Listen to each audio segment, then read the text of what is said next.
Hi guys. Well, today's vlog is also pretty sad. So, a week ago, our dog Goose had a big tumor on the side of him, and we thought it looked pretty bad. It was about the size of a softball cut in half. So we took him to the vet, and the vet suggested that she can lance it. Then me and Dad were in the room, and we thought she knew what she was doing. So she did a 2-inch incision, but during the procedure, she was rushing around taking care of other dogs. And, Goose didn't get that much attention. And at one point, Dad had to do the procedure because she was too busy to focus on Goose. Then she did a 4-inch incision. Then we thought, the tumor's almost gone. And it wouldn't stop bleeding. So he was literally bleeding out. So then they had to take him to the emergency room. And it was like an hour surgery. And we had to wait for 2 hours. And we were really nervous and upset. And then turns out he survived the surgery. They closed up the skin. But he died. And, we're really upset because the doctor who tried to save him said that there was cancer, but the doctor who made the mistake and put the 4-inch incision and not paying attention to our dog said that there was no cancer. She took a sample of his blood under the microscope.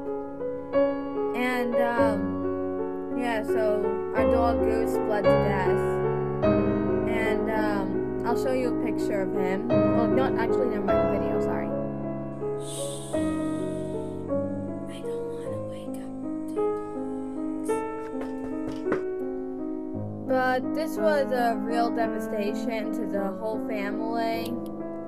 Goose was a service dog for this guy named Luke, and he was blind. So, for 8 years, Goose would guide Luke around Brooklyn, because that's where my grandma works. And when Goose was ready to retire, Luke gave the dog to us because my grandma works with him. So we actually had a guide dog for 2 years. And, he was so disciplined during his job. But once he got home to us, he was really happy. And, he got to roughhouse. He got to play with my 2 other dogs, Bates and Lancelot. He got to chew bones all the time and sleep on the couch, and run around and play. Stuff he never got to do when he was with Luke. But he was a great guide dog, and he was also a great roughhouse dog. And so we kept thinking, he should have lived longer. And if only that stupid vet didn't do it. But then, the vet who tried to save him, completely on his own, without us asking, took a sample of the tumor after he died and sent it out to some kind of vet checking place. Then they examined it, and he actually did have cancer. No lie. And it was aggressive cancer. And, we're just really upset about the whole thing because, it just happened so sudden. We didn't expect Goose to die anytime soon.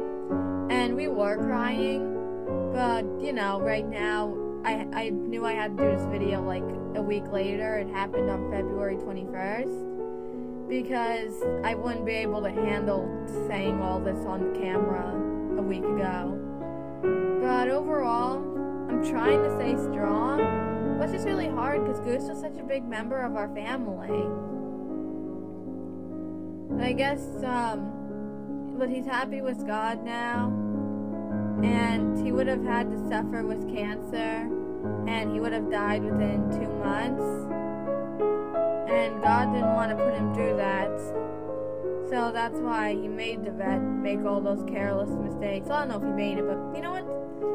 God has a certain time where he wants to take each of us to heaven. No time is the wrong time, really.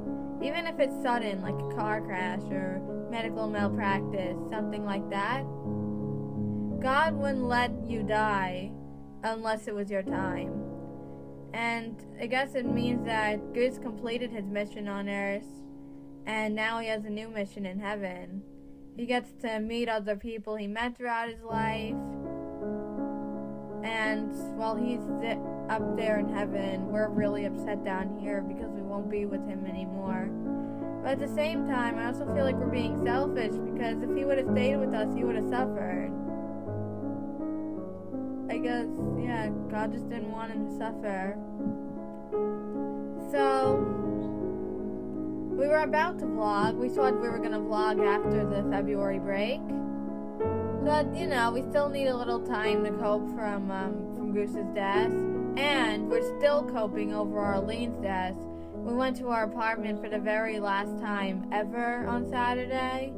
And it was really upsetting because I literally had a lot of childhood memories at Arlene's apartment. She owned that place for 20 years. And I just remember all gatherings with my cousins and coming to our house for Mother's Day and 4th of July and all that. So, you know, but it's not going to be the last time I'm going to be in Arlene's apartment, because when the person who buys it from her sells it, I'm going to go look at it. Then, you know, it'll keep being sold and, you know, resold throughout the years. So, it wasn't the last time. It's just the last time I'll see it in that condition, because then they're going to renovate her apartment. Okay, so on to when our family of 3 is coming back. We are going to start vlogging again. I noticed that, you know, I wasn't that good at vlogging for the past year just because, you know, I was just getting started, you know, trying to figure it out. But now I'm starting to learn a lot more camera stuff and all that. And the vlog should be up on March 11th. You know what? We'll vlog on March 11th and then it'll be up March 12th. You know, but around the March 11th is when you will see a vlog. I just hope no one dies, because so far, 2017 has been an awful year for us. 2 deaths.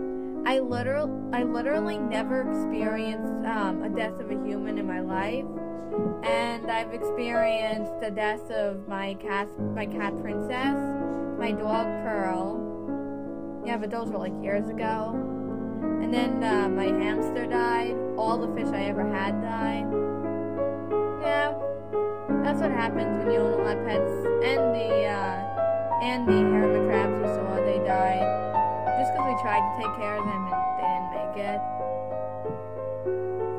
But, you know, and then also, about a month ago, like a week before my Aunt Arlene's death, the doctor that I had for my whole life died at age 47 due to a disease.